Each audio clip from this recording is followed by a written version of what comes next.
Hi, we learn quadratic expressions of 10th class 5.2 exercise with complete answers. వర్గ సమీకరణాలకు సంబంధించి మనం 5.2 అభ్యాసం సమస్యలన్నింటినీ కూలంకషంగా నేర్చుకుందాం. ఈ వీడియోని జాగ్రత్తగా గమనించండి. Find the roots of the quadratic equations by factorisation. కారణాంక పద్ధతిన క్రింది వర్గ సమీకరణాల మూలాలను కనుక్కోండి. మొదటి సమస్య x² - 3x - 10 = 0. So given x² - 3x - 10 = 0. మరి దీనికి మనం కారణాంకాలు ఎలా కనుక్కుందాం జాగ్రత్తగా చూడండి. How to factorise these expression. Now x² - 3x - 10. ఇక్కడ చూడండి, x² యొక్క గుణకం కోఎఫిషియంట్ అండ్ కాన్స్టెంట్ అంటే స్థిరపదం, ఆ రెండు మల్టిప్లై చేయండి, పెంచండి. 1 × -10 -10. -10కి ఫ్యాక్టర్స్ ఏమున్నాయి మనకి? -5 and 2. -5 2s are 10, -5 + 2 -3 అవుతుంది. అంటే మిడిల్ టర్ము మనకు రావాలి ఆ రెండు యాడ్ చేసినప్పుడు. కాబట్టి దీన్ని -3xని కాస్తామని ఏం రాసుకుంటాను? -5x + 2x అని రాసుకున్నాను. Now it becomes x² - 5x + 2x - 10. Now common x² - 5xలో x అనేది కామన్గా ఉంది, ఉమ్మడిగా ఉంది. సో అది తీసేస్తే x - 5 వచ్చింది. రెండో బ్రాకెట్లో కూడా x - 5 కామన్, 2 అనేది అక్కడ కామన్ ఫ్యాక్టర్. సో ఇప్పుడు రెండు బ్రాకెట్ల బదులు 1 బ్రాకెట్ అక్కడ తీసుకున్నాను, x - 5, మిగిలింది x + 2. So factorisation completed. x - 5 × x + 2. So the product of two factors is equal to 0. The first one is 0 or second one is 0. So x - 5 = 0. So that means x = 5. x + 2 = 0. +2 అవతల తీసుకుపోతే -2. So factors మనకి అంటే మూలాలు మనకి ఏమొచ్చాయి? 5, -2. So factors we get 5 and -2. So in this way factorization is very easy and it will give you the roots also.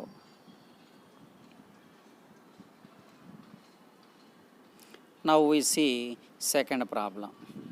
So it is 2x² + x - 6 = 0. అంటే 2x² + x - 6 అని 0 ఇచ్చారు. దీన్ని కూడా మనం ఫ్యాక్టరైజేషన్ మెథడ్లోనే కనుక్కుంటాం. ఇక్కడ ఫ్యాక్టర్స్ చేసే ముందు ఒకసారి x² గుణకం, coefficient of x² and constant ఏమున్నాయో జాగ్రత్తగా చూడండి. 2 6s are 12 అంటే -12. మరి -12 వచ్చినప్పుడు మనకి 4 3s are 12. 4లో 3 పోతే 1, కాబట్టి +4x - 3x. So 4x - 3x. కాబట్టి నేను +xని 4x - 3xగా స్ప్లిట్ చేసి రాసుకున్నాను. ఇప్పుడు నాకు 2x² 4x కామన్ ఏమొచ్చింది? నాకు 2x వచ్చింది. So x + 2. అలాగే అక్కడ కూడా x + 2 కామన్ తీస్తే -3ని బయట ఉంచాను. ఇక్కడ చూడండి, రెండు ఫ్యాక్టర్స్ వచ్చాయి నాకు. ఈ factors either are x + 2 0 or 2x - 3 = 0, 2x = +2. +2 అవతల పోతే -2. సో 2x - 3 -3 అవతల పోతే +3. So 2x = 3/2. కాబట్టి -2 ఆర్ 3/2 మనకి the roots of the given equation are -2 and 3/2. మనకి ఇచ్చినటువంటి సమీకరణానికి మూలాలు -2 3/2. సో తర్వాత సమస్య చూద్దాం. చూడండి, √2x² + 7x + 5√2 = 0. So √2x² + 7x + 5 = 0. మరి దీనికి కూడా మనం ఫ్యాక్టరైజేషన్ చేద్దాం. కారణాంక పద్ధతిలో దీన్ని సాధిద్దాం.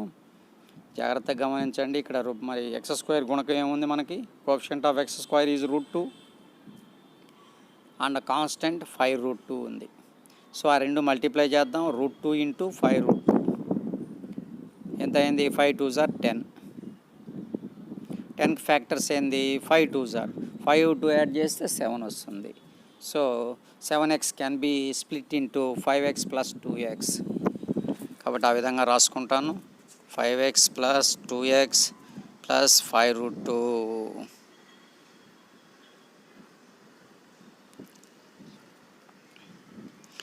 నౌ రెంటిలో ఎక్స్ కామన్ ఉంది.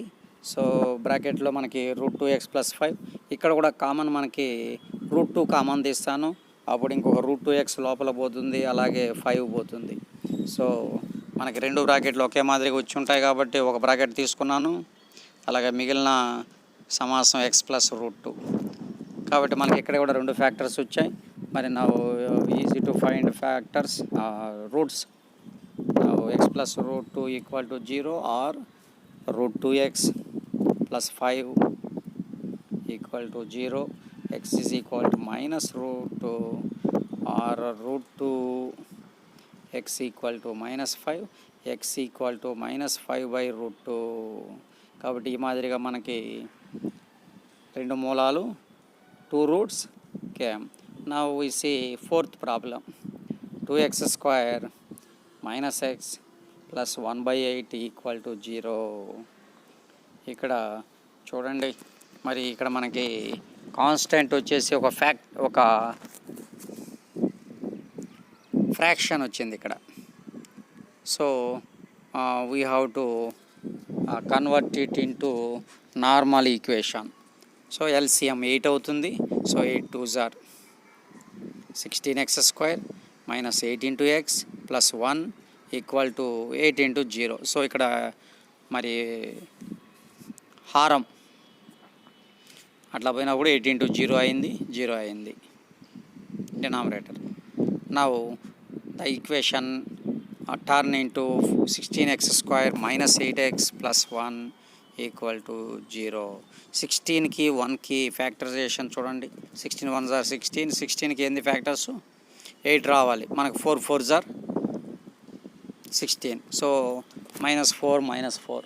8x can be split into -4x and -4x. So ఈ విధంగా స్ప్లిట్ చేసుకున్న తర్వాత నేను 4x అనేది కామన్ ఫ్యాక్టర్ తీసాను. అప్పుడు 4x - 1 మిగిలింది. ఆ బ్రాకెట్లో కూడా 4x - 1 అనేది కామన్ అవుతుంది. So 4x - 1 4x - 1 both are equal factors. మనకి 4x - 1 equal to 0, 4x equal to +1,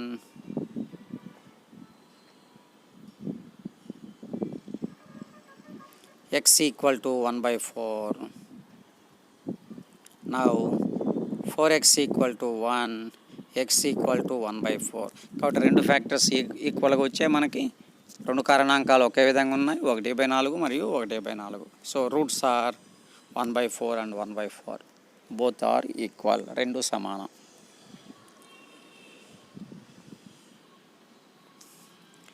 now ఐదవ సమస్య, fifth problem. 100x square minus 20x plus 1 equal to 0. 100x square minus 20x plus 1 equal to 0. కాబట్టి ఇక్కడ మనం 100 into 1, 100 1s are 100. 100కి factors కనుక్కోవాలి. మనకి 20 వచ్చేటట్లు. What are the factors?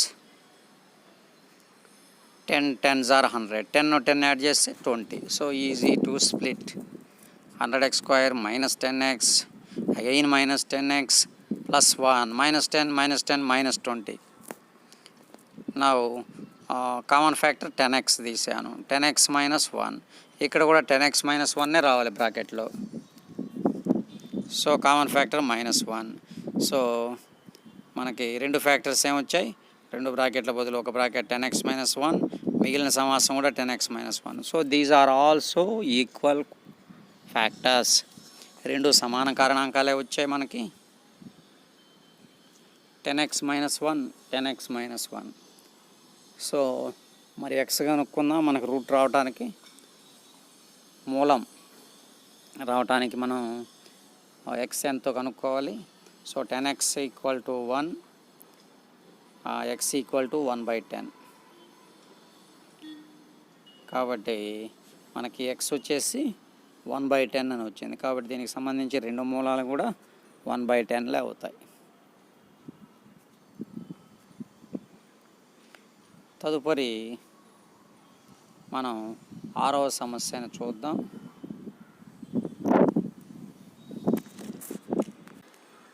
ఇక్కడ x into x plus 4ని మల్టిప్లై చేస్తే x² + 4x + 12ని ఈ పక్క తీసుకొస్తే -12 అవుతుంది.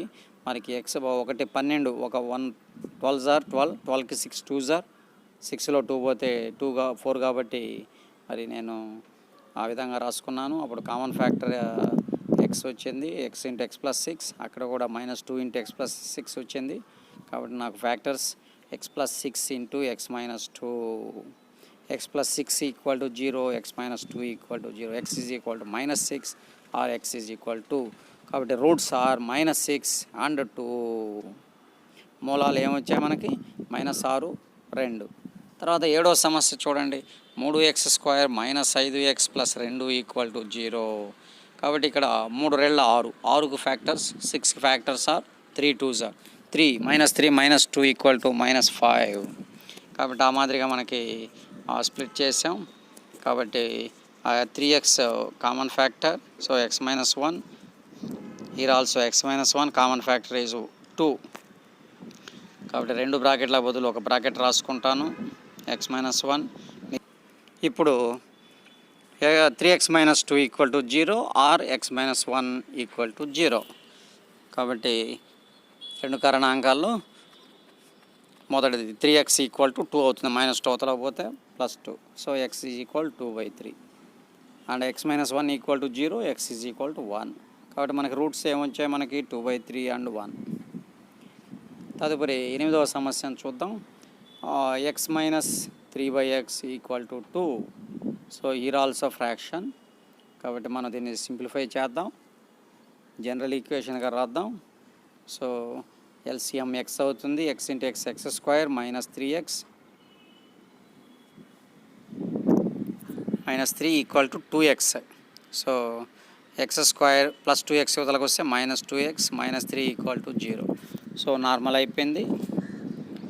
Now factorisation 1 3s are 3, 1 into -3 -3, 3కి ఫ్యాక్టర్స్ ఏంది 3 1s ఆర్ 3లో 1 పోతే -2 సరిపోయింది. -3 + 1 -3x + 1x -3. ఇక్కడ కామన్ ఫ్యాక్టర్ x -3, ఇక్కడ కూడా x -3 common factor 1. So x -3 into x + 1. కాబట్టి ఇప్పుడు x -3 equal to 0 or x + 1 equal to 0.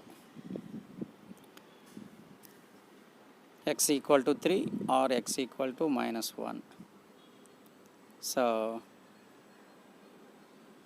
roots are 3 and -1. And next we go to another problem.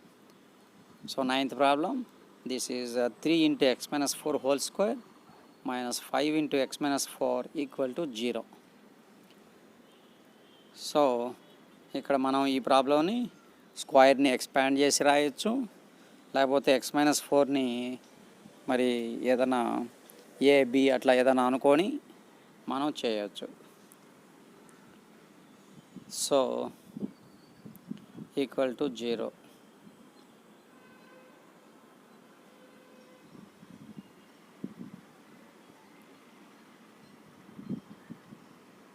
So x - 4 equal to a అనుకుంటే మనం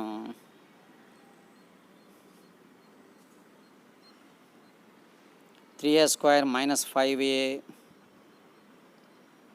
- 12 equal to 0. 3 12s are 36, 36 factors ఏంది 9 4s are 9లో 4 పోతే 5 సరిపోతుంది.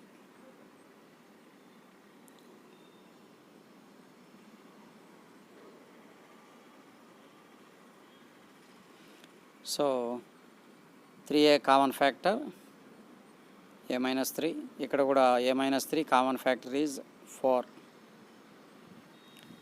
కాబట్టి 2 బ్రాకెట్ల బదులు a - 3 ఒకటి, మిగతాది 3a + 4 ఒకటి. మరి మనం ఇప్పుడు a అంటే ఎంత అనుకున్నాం, x - 4 అనుకున్నాం. కాబట్టి అది ఇక్కడ సబ్స్టిట్యూట్ చేస్తాను. 3 into x - 4 + 4 అలాగే ఇక్కడ ఏ అంటే కూడా x మైనస్ 4 మైనస్ 3, కాబట్టి 3x minus 12 plus 4 x minus 7, ఇది 3x మైనస్ 8. కాబట్టి మనకు 2 ఫ్యాక్టర్స్ వచ్చాయి ఈజీగా. ఇప్పుడు మనం either 3x minus 8 or x minus 7 equal to 0. So 3x equal to 8 and x equal to 7. Now x equal to 8 by 3 and x equal to 7. So roots are 8 by 7 and 7. కాబట్టి మనం factorisation ద్వారా మరి ఈ ప్రాబ్లమ్స్ని మనం చేసాం. ఇవన్నీ కూడా మీరు నోట్బుక్లో రాసుకొని మీరే సొంతంగా ఈ ఫ్యాక్టరైజేషన్ మెథడ్ ద్వారా రూట్స్ కనుక్కోండి. ఇప్పుడు మనం తదుపరి సమస్య చూద్దాం. Second problem, find 2 numbers whose sum is 27 and product is 182. మొత్తం 27, లబ్ధం 182 అయ్యే విధంగా 2 సంఖ్యలు కనుక్కోండి. So some, what is the sum given? Some is 27. అంటే మొత్తం మనకి 27 అని ఇచ్చారు, కాబట్టి మొత్తం ఈక్వల్ టు 27. అలాగే మనం ఒక నంబర్ని మనం ఎక్స్ అనుకుంటే రెండవ నంబర్ ఎంత అవుతుంది?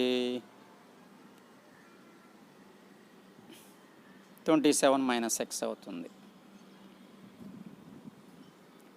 కాబట్టి లెట్ ఫస్ట్ నంబర్, మొదటి సంఖ్యను మనం ఏమనుకుందాం?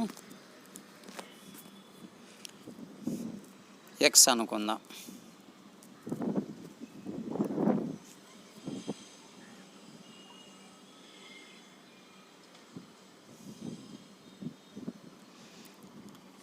సో మరి సమ్ ఎంత అని చెప్పాడు? మనకి మొత్తం 27 అని చెప్పాడు. మొదటి సంఖ్య ఎక్స్ అనుకుంటే మనకి ఎక్స్ ప్లస్ 27 మైనస్ ఎక్స్ అవుతుంది. ఎందుకంటే రెండో సమస్య 2 సంఖ్యలు మొత్తం 27 కావాలి.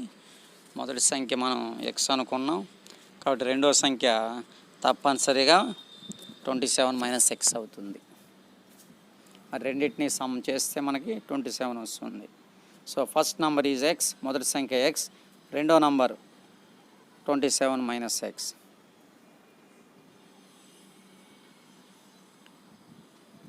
కాబట్టి దాన్ని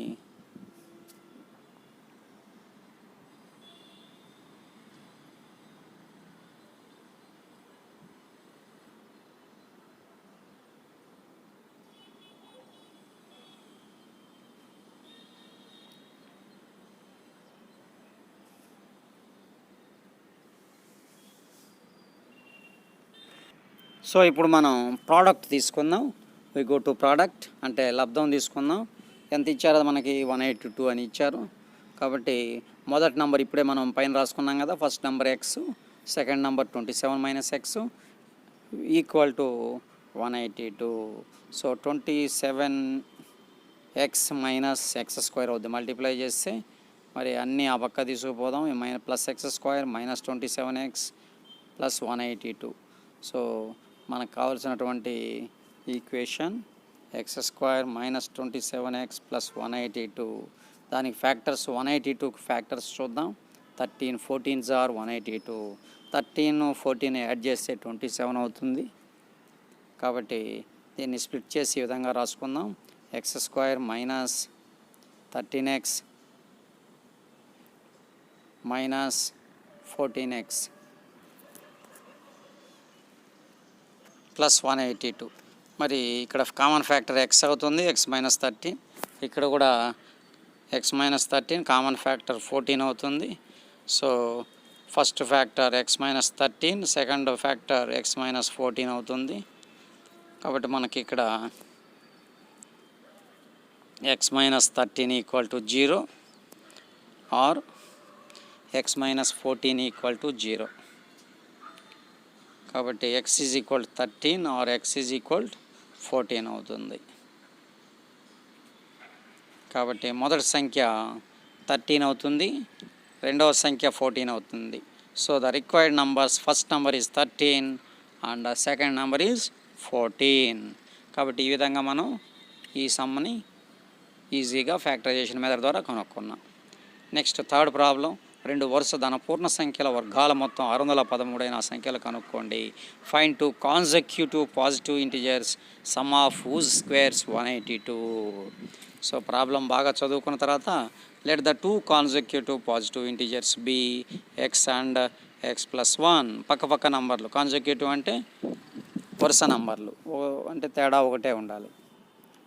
సో మనం ఎక్స్ ప్లస్ 1 అనుకున్నాం. మరి వాటికి ఏమి ఇచ్చారు మనకి? Sum of whose squares 182. వాటిని స్క్వేర్ చేసి సమ్ చేస్తే మనం 182 రావాలి. సో అకార్డింగ్ టు ప్రాబ్లంలో ఇచ్చిన విధంగా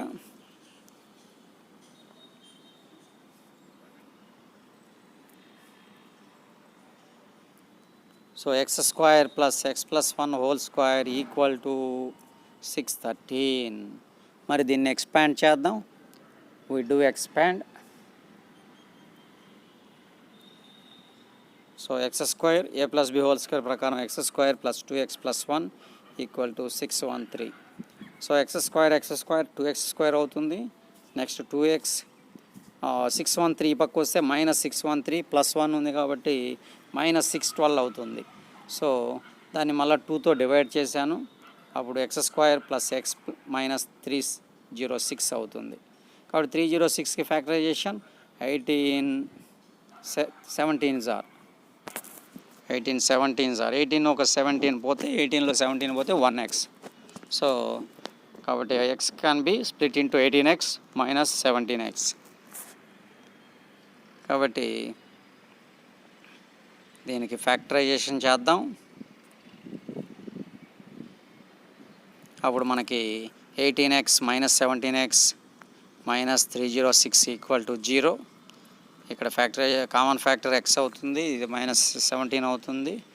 x plus 18 into X minus 17 equal to 0.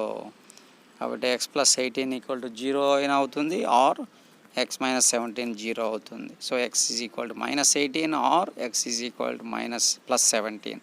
కాబట్టి మనకి మనం ధనపూర్ణ సంఖ్యలు అన్నాం కాబట్టి మైనస్ మనకు పనికిరాదు.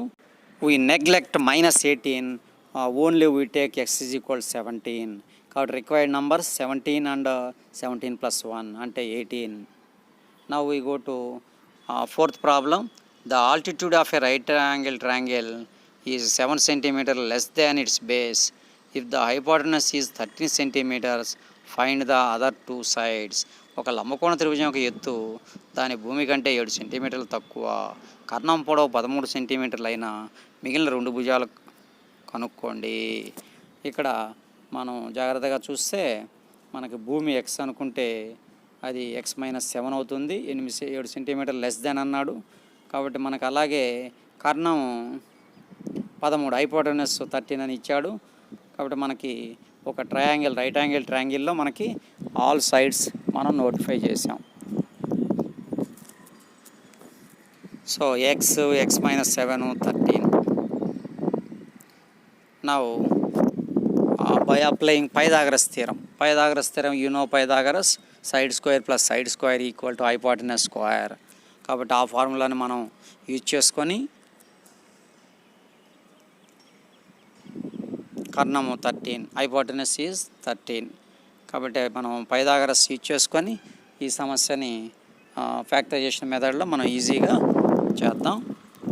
భూమి x అనుకుందాం, అలాగే base is x, other side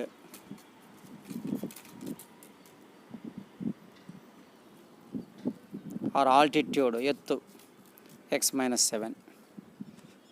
కాబట్టి description of the 3 sides written here.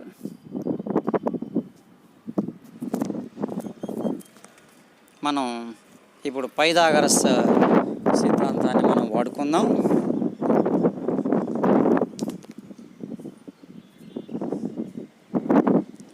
Pythagoras సిద్ధాంతం ద్వారా దీన్ని చేద్దాం. So x² minus plus x-7 whole square equal to 13 square.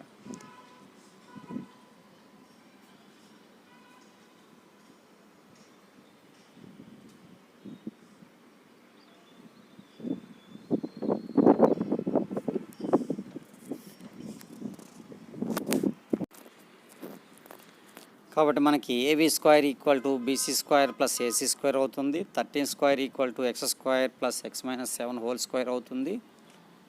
కాబట్టి దీన్ని ఎక్స్పాండ్ చేద్దాం. We can now expand what is altitude AC. AC is altitude అంటే ఎత్తు ఏసీ, బేస్ బీసీ, అలాగే కర్ణం హైపోటెనస్ ఈజ్ ఏబి. మరి ఇప్పుడు ఎక్స్పాండ్ చేస్తే x square x minus 7 whole square అంటే a minus b square, a minus b whole square ప్రకారం దీన్ని expand చేద్దాం. A plus x square minus 14x plus 14. So x square plus x square 2x square అవుతుంది. Minus 14x plus 49. ఇప్పుడు అన్నీ ఒకవైపుకి తీసుకుపోదాం. అప్పుడు మనకి 2x square minus 14x plus 49 equal to 169. అప్పుడు 2x స్క్వేర్ మైనస్ 14x మనకి 169లో 49 పోతే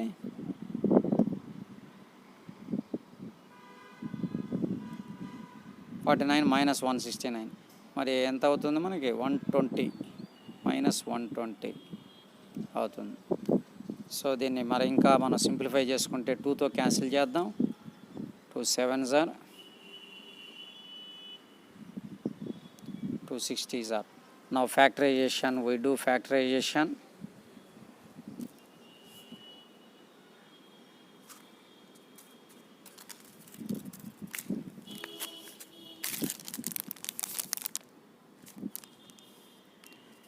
కాబట్టి కామన్ ఫ్యాక్టర్ x అవుతుంది, x మైనస్ 12. అలాగే ఆ రెంటికి సంబంధించి common factor x minus 12. So x plus 5 equal to 0, x equal to minus plus 12, minus 12 అవతల పోతే ప్లస్ 12, ప్లస్ 5 అవతల పోతే మైనస్ 5. సో మనకి ఇక్కడ మైనస్ 5 వచ్చింది. మనం మెజర్మెంట్స్ మనం మైనస్లో తీసుకోం, అంటే రుణపూర్ణ సంఖ్యలు మనం ఇక్కడ తీసుకోం. మరి త్రిభుజానికి సంబంధించి మనం సో ఇట్ ఈజ్ ఇగ్నోర్డ్, మనం అది వదిలేస్తాం. మనం కేవలం x ఈక్వల్ 12 మాత్రమే తీసుకుంటాం. కాబట్టి x అంటే మనకి మరి ఏమనుకున్నాం, మనం భూమి అనుకున్నాం. కాబట్టి base of the triangle will become x equal to 12. So 12 అనేది భూమి అవుతుంది, 12 సెంటీమీటర్లు. నెక్స్ట్ మనకి హైట్ ఆల్టిట్యూడ్ కావాలి, అంటే ఎత్తు కావాలి. ఇట్ ఈజ్ ఎక్స్ మైనస్ 7 అంటే ఎక్స్ అంటే ఇప్పుడు ఆల్రెడీ ఇప్పుడే కనుక్కున్నాం మనం. 12 మైనస్ 7 అప్పుడు 5 అవుతుంది, 5 సెంటీమీటర్స్. నా అదర్ ఫిఫ్త్ సమస్య, 5వ సమస్యను చూడండి. Fifth problem 5. A cottage industry produces certain number of pottery articles in a day. It was observed on a particular day that the cost of production of each article was 3 more than twice the number of articles produced on that day. If the total cost of production was 90, find the number of articles produced and the cost each article. కాబట్టి మనం ఈ problem మనం చదివినప్పుడు మనకి ఒక్క రోజులో ఉత్పత్తి అయ్యే వస్తువుల సంఖ్య కనుక్కోవాలి. కాబట్టి దాన్ని x అనుకుందాం. So let the number of articles produced in a day be x. The cost of articles, వస్తువు ధర ఎంత చెప్పారు మనకి, 2x ప్లస్ 3 అవుతుంది. 3 more than twice of the, అంటే ఆ రోజు తయారైన వస్తువుల సంఖ్య రెట్టింపు కంటే 3 ఎక్కువ, అంటే 2x ప్లస్ 3 అవుతుంది. మొత్తం ఖర్చు టోటల్ కాస్ట్ ఎంత అయింది, 90 రూపీస్ అయింది. సో మనం ఈ ఫార్మేషన్ ఇట్లా రాసుకున్నప్పుడు మనకి ఇంకా ఈజీ అవుతుంది ప్రాబ్లం. కాబట్టి మనకి చూడండి, ఇప్పుడు మరి మన మొత్తం మనకు వస్తువుల సంఖ్య x, ఒక్కొక్క దాని ఖర్చు 2x ప్లస్ 3. ఆ రెండు మల్టిప్లై చేస్తే మనకి టోటల్ కాస్ట్ రావాలి.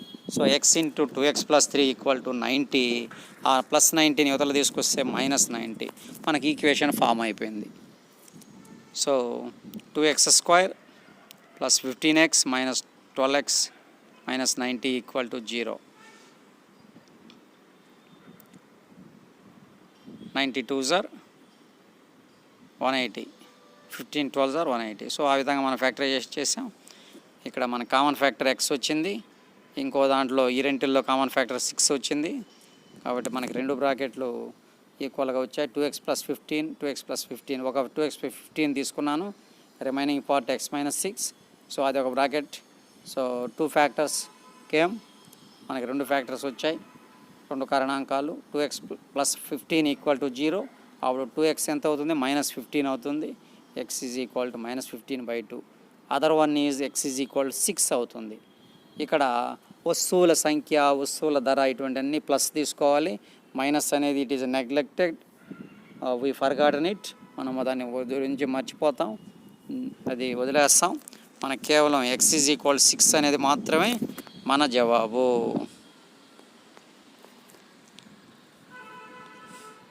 సో నంబర్ ఆఫ్ ఆర్టికల్స్, వస్తువుల సంఖ్య 6 అవుతుంది. అలాగే వస్తువు యొక్క ధర, కాస్ట్ ఆఫ్ ఆర్టికల్ ఎంత అవుతుంది? The cost of article 2x+3, 2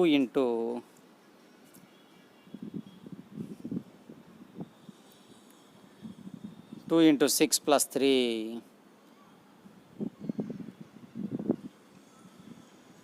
15 rupees అవుతుంది. కాబట్టి వస్తువు ధర 15 అవుతుంది. Now sixth problem. ఒక దీర్ఘచతురం యొక్క చుట్టుకొలత 28 కిలోమీటర్లు మరియు దాని వైశాల్యం 40 చదరపు మీటర్లు అయిన దీర్ఘచతురం యొక్క కొలతలు కనుక్కోండి. Find the dimensions of a rectangular whose perimeter is 28 meters and whose area is 40 square meters. కాబట్టి మనకి లెంగ్త్, బ్రెడ్త్, రెక్టాంగిల్ చూడండి, లెంగ్త్ పొడుగ్గా ఉండేది లెంగ్త్, తక్కువ వెడల్పు ఉండేది బి, తక్కువ లెంగ్త్ ఉండేదాన్ని మనం బ్రెడ్త్ అన్నాం. కాబట్టి ఇక్కడ లెంగ్త్ అంటే పొడవు ఎల్, బ్రెడ్త్ బి అంటే వెడల్పు బి, పెరిమీటర్ చుట్టుకొలత వచ్చేసి 28. చుట్టుకొలత ఎట్లా వస్తుందో మనకి, what is the perimeter of rectangle? It is nothing but 2 × l+b, 2 lengths and 2 breadths, some of 2 lengths and 2 breadth. చుట్టుకొలత ఎట్లా వస్తుంది మనకి? 2 × l+b, ఆ ఫార్ములా ప్రకారం వస్తుంది. కాబట్టి అది అప్పుడు 2 × l+b 28, ఒక l+b 14 అవుతుంది. మరి ఏరియా ఆఫ్ రెక్టాంగులర్ దీర్ఘచతురం యొక్క వైశాల్యం సూత్రం ఏంది? l × b. Area of rectangle = l × b. So l × b = 40 అవుతుంది.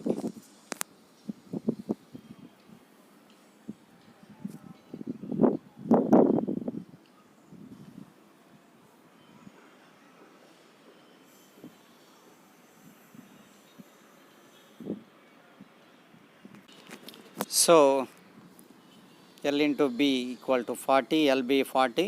సో l - bకి మన ఫార్ములా ఉంది కదా, l+b² - 4lb.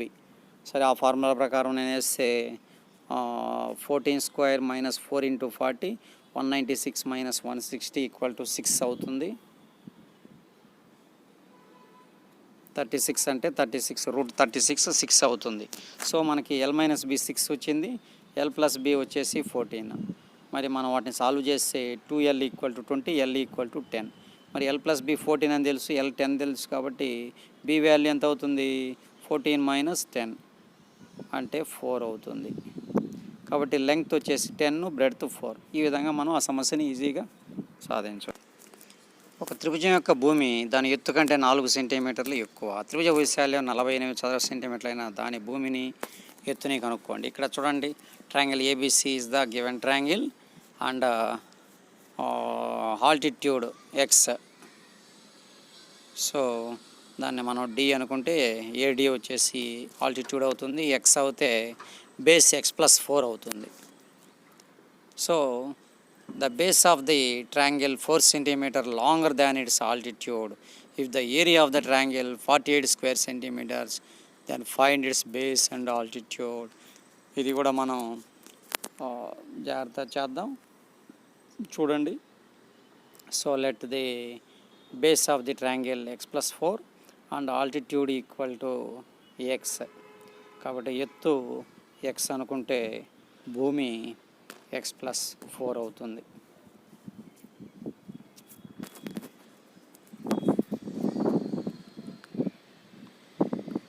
సో బేస్ అంటే భూమి x+4.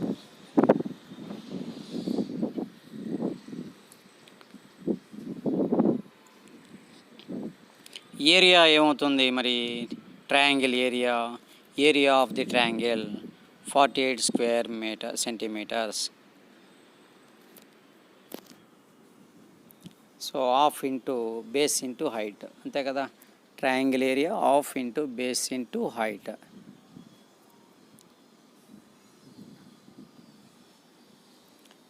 కాబట్టి మనకి హాఫ్ బేస్ ఇప్పుడే x+4 అని రాశాను. Height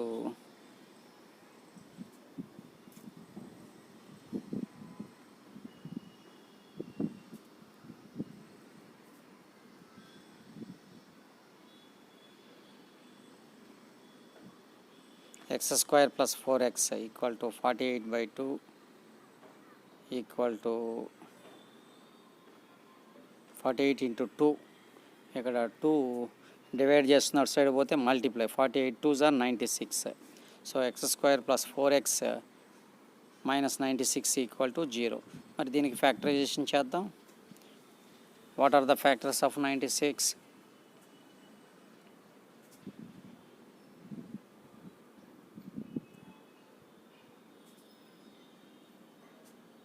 12 8s are 96.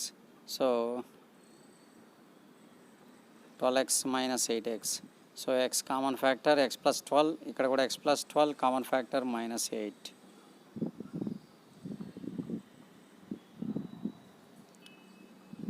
So x + 12 రెండు బ్రాకెట్ల బద్ద తీసుకున్నాను, మిగిలిన part x - 8. So x + 12 or x - 8 = 0. So the product of two factors 0. The first one is 0 or second one is 0.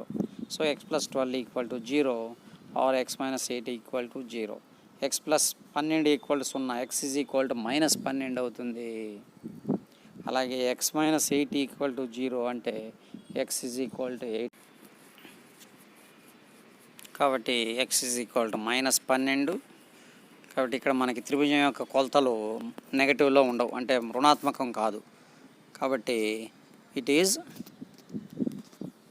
Neglected, దాన్ని మనం వదిలేస్తాం. కేవలం మనం x = 8 మాత్రమే తీసుకుంటాం. సో ఎత్తు ఆల్టిట్యూడ్ = 8 సెంటీమీటర్స్ అవుతుంది.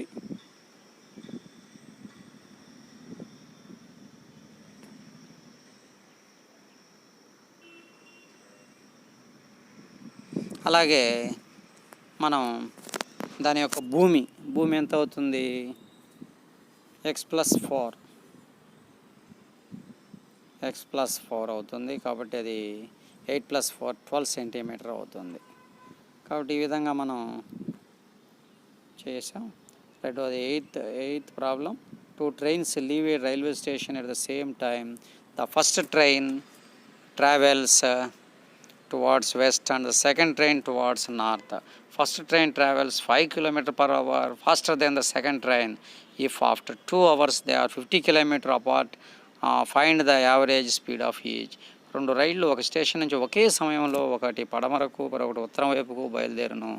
మొదటి రైలు రెండవ రైలు కంటే 5 కిలోమీటర్స్ ఎక్కువ వేగంతో ప్రయాణం చేస్తుంది. అవి బయలుదేరిన 2 గంటల తర్వాత ఒకదానికొకటి 50 కిలోమీటర్ల దూరంలో ఉంటే ఒక్కొక్క రైలు సగటు వేగం ఎంత? సరే, రెండవ రైలు వేగం x అనుకుందాం. Let the speed of second train will be x. లెక్క ప్రకారం మొదటి రైలు వేగం ఎంత అని చెప్పారు వాళ్ళు మనకి?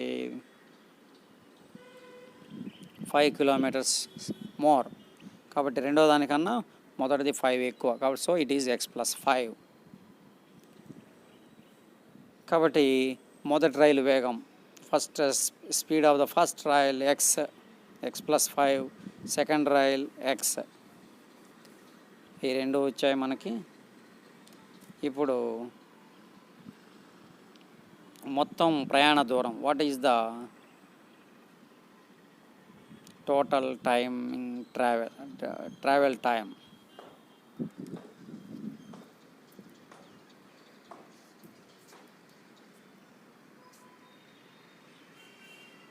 సో ఒక రైలు దక్షిణం వైపున, రెండవ రైలు ఉత్తరం వైపున, సౌత్ అండ్ నార్త్ ప్రయాణం చేస్తున్నాయి. మరి వాటి మధ్య దూరం The distance between two trains is 50 kilometers.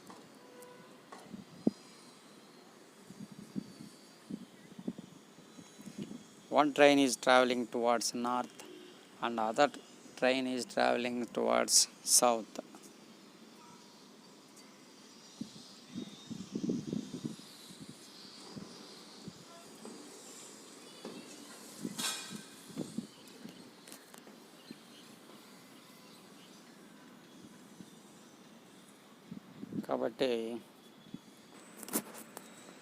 కాబట్టి రెండు రైళ్ల మధ్య దూరం, the distance between two trains is 50 kilometres. North and south కాబట్టి మనకు ఒక ట్రయాంగిల్ తయారవుతుంది. మరి ఆ ట్రయాంగిల్ అంటే ఉత్తరం ఒకటి, దక్షిణం ఒకటి, నార్త్ అండ్ సౌత్. మరి distance between two trains 50 kilometres కాబట్టి మనం కర్ణం దాన్ని తీసుకుంటాం, distance between two trains. So కాబట్టి మనం రెండు ట్రైన్లు ఉత్తరం దక్షిణం కాబట్టి మనం ఒక ట్రయాంగిల్ తీసుకుంటే కర్ణం 50 కిలోమీటర్స్ అవుతుంది. పైథాగరస్ ప్రకారం side square plus side square equal to hypotenuse square. అంటే భూమి స్క్వేర్ ప్లస్ భూమి స్క్వేర్ ఈక్వల్ టు కర్ణము స్క్వేర్. ఒక సైడ్ ఎంత అవుతుంది మనకి?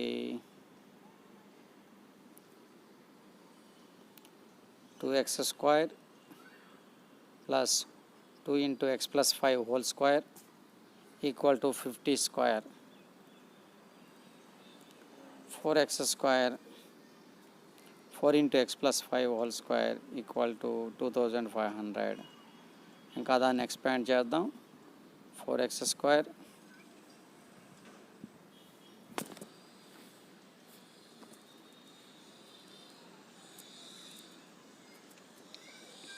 లేదా 4తో ముందు డివైడ్ చేస్తున్నాను కాబట్టి x స్క్వేర్ ప్లస్ 4తో cancel, x plus 5 whole square.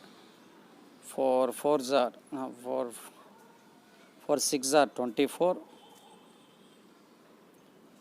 మరిపోతే 10 మిగులుతుంది. 4 2s are 8, 4 5s are అంటే 625 అవుతుంది. ఎంత అవుతుంది మనకి? 625 అవుతుంది.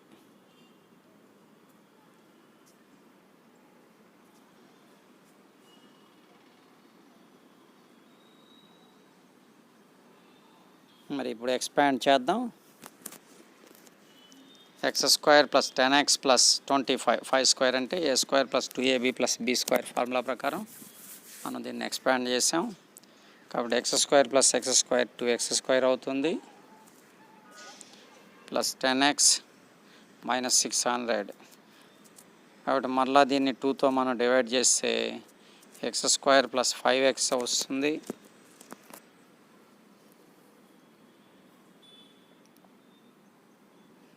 అలాగే 5తో డివైడ్ చేస్తే 300, 2తో డివైడ్ చేస్తే 300 అవుతుంది. కాబట్టి 300 ఫ్యాక్టర్స్ కనుక్కుందాం.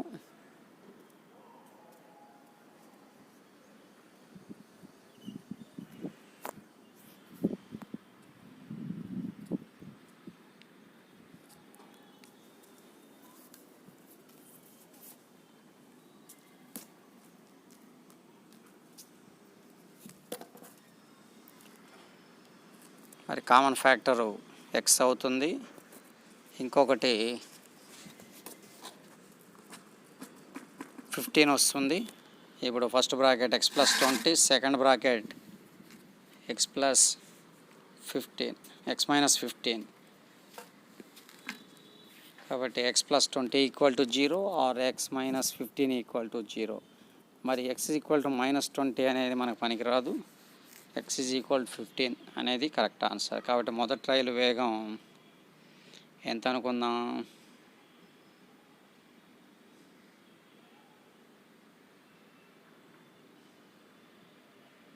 మొదటి ట్రైల్ ఎంత అనుకున్నాం?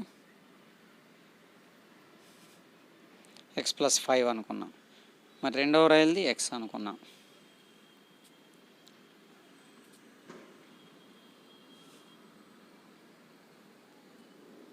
So second train speed equal to 15 kmph kilometre per hour. అలాగే x+5 ఫస్ట్ ట్రైను అంటే 15+5 20 km/h. కాబట్టి ఈ మాదిరిగా మనం ఈజీగా చేయొచ్చు. తర్వాత సమస్య చూడండి, 60 మంది విద్యార్థులు గల తరగతిలో ప్రతి అబ్బాయి అమ్మాయిల సంఖ్య సమానమైన సొమ్మును ప్రతి అమ్మాయి అబ్బాయిల సంఖ్య సమానమైన సొమ్మును చందాగా ఇచ్చారు. మొత్తం వసూలైన సొమ్ము 1600 తరగతిలో ఎంతమంది అబ్బాయిలు కలరు? So we have to find the number of boys. తరగతిలో విద్యార్థుల సంఖ్య x అనుకుందాం. Number of boys are x. అలాగే గర్ల్స్ కూడా ఎంత అవుతారు? బాలికలు y అనుకుందాం. Number of girls y.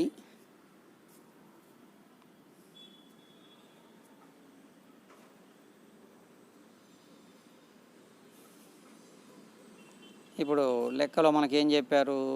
ప్రతి అబ్బాయి అమ్మాయిల సంఖ్య సమానమైన సొమ్మును ప్రతి అమ్మాయి అబ్బాయిల సంఖ్య సమానమైన సొమ్మును చందాగా ఇచ్చారు. మొత్తం సొమ్ము 1600. కాబట్టి given that each boy has contributed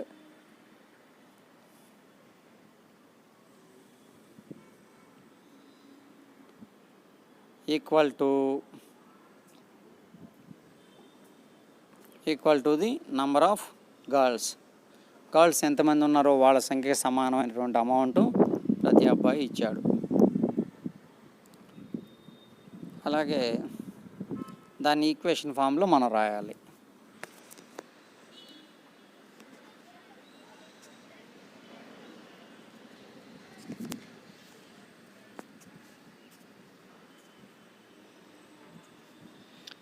next bowler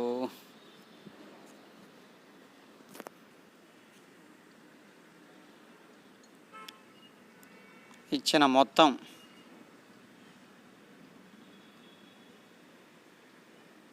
ఎంత అవుతుంది? XY అవుతుంది. అలాగే బాలికలు ఇచ్చిన మొత్తం కూడా ఎంత అవుతుంది? ఎందుకంటే ఒక్కొక్కరు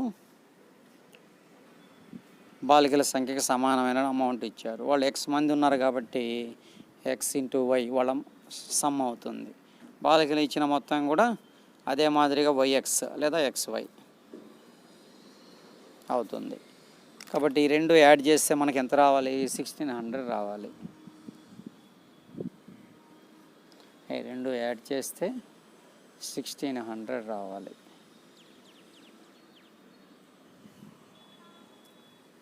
మొత్తం వచ్చిన డబ్బు total amount 1600. So XY + XY 1600. 2XY = 1600 అంటే XY = 800. కాబట్టి మనకి ఒక ఈక్వేషన్ మనం తయారు చేసుకున్నాం. మరి రెండో ఈక్వేషన్ కోసం మనకి మొత్తం 60 మంది విద్యార్థులు తరగతిలో ఉన్నారు కాబట్టి 60 మెంబర్స్ కాబట్టి విద్యార్థుల సంఖ్య x అనుకున్నాం, బాలికల సంఖ్య y అనుకున్నాం. కాబట్టి x+y వచ్చేసి 60 అవుతుంది. x+y. కాబట్టి రెండో సమీకరణం సెకండ్ ఈక్వేషన్ x+y = 60. అప్పుడు y = 60 - x అవుతుంది. మరి మనం ఫస్ట్ ఈక్వేషన్ అంటే xy = 800లో సబ్స్టిట్యూట్ చేద్దామా y వాల్యూని? x+y = 60, y = 60 - x. Equation 1లో substitute చేద్దాం.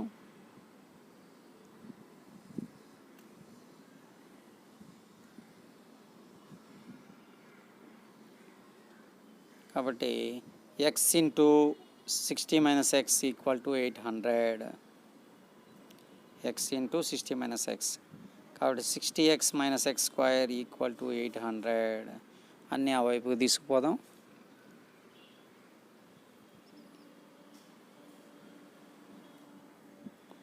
x² - 60x + 800 = 0. So 800 factors are 60 వచ్చేటట్లు మనకి 20 40s ఆర్ 40 20 యాడ్ చేస్తే 60. So right down. So 60x మనం ఎట్లా రాయొచ్చు? -20x - 40x. స్ప్లిట్ చేసి రాసుకుందాం. మరి దీనికి factorisation, so x common factor x minus 20, ఇక్కడ కూడా x minus 20. So x minus 20 ఒకటి, ఎక్స్ మైనస్ 40 ఒకటి, ఎక్స్ మైనస్ 20 ఒకటి, ఎక్స్ మైనస్ 40 ఒకటి. So x minus 20 equal to 0 or x minus 40 equal to 0.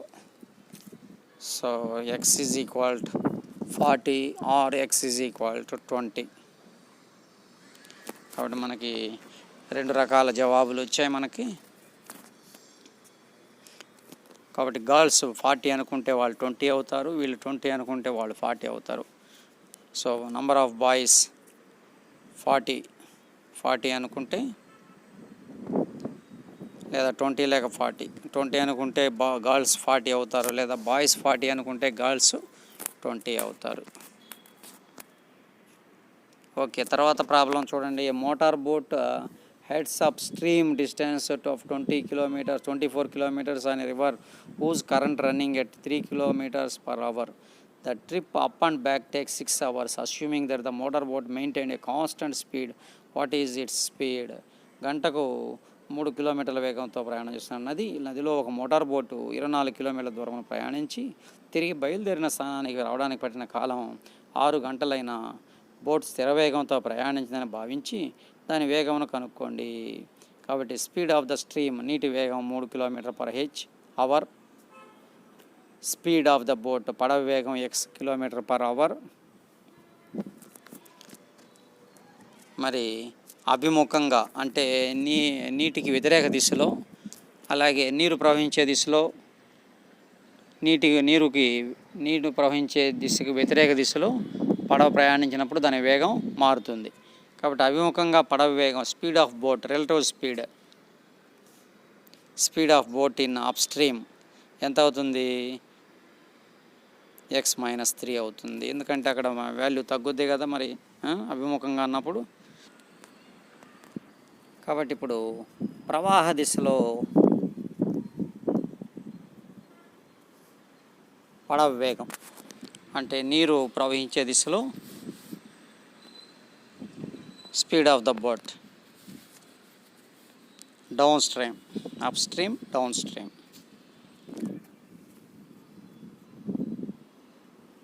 Speed of the boat in down stream ఎంత అవుతుంది? అది మరి ఒకే దిశలో అన్నప్పుడు వేగం చాలా స్పీడ్గా పోతుంది, x+3 అవుతుంది. సో x+3 అవుతుంది కిలోమీటర్ పర్ గంట, kmph అంటే కిలోమీటర్ పర్ గంట, గంటకి x+3 కిలోమీటర్లు అని అర్థం. ఇప్పుడు మనకి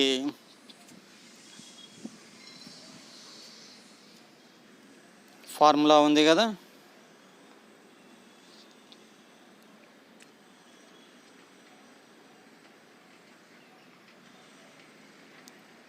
ప్రయాణ సమయం, so travelling time total to and fro ఎంత అవుతుంది మనకి? Time taken to travel to and fro.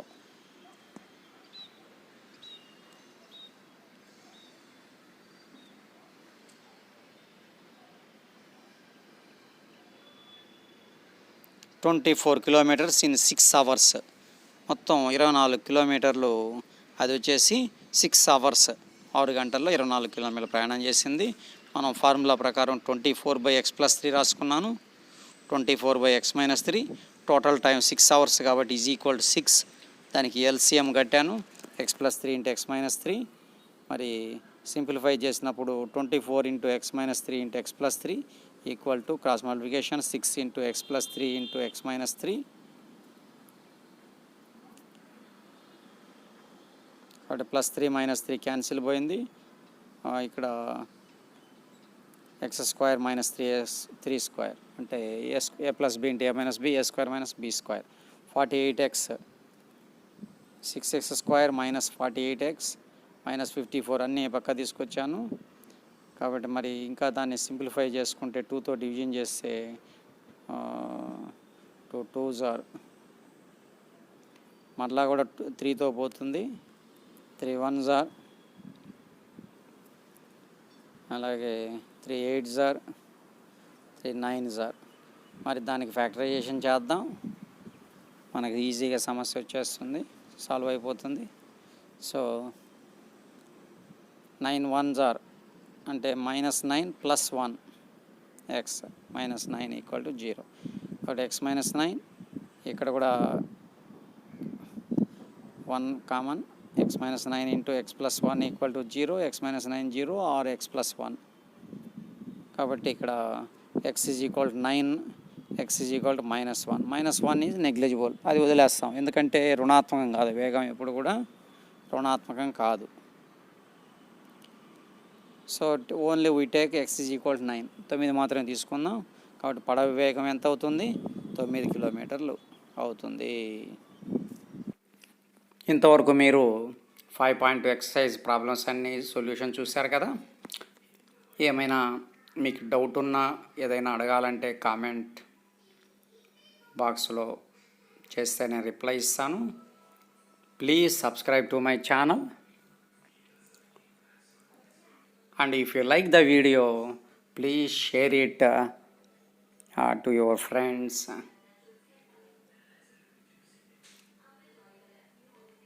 and students. Thank you one and all.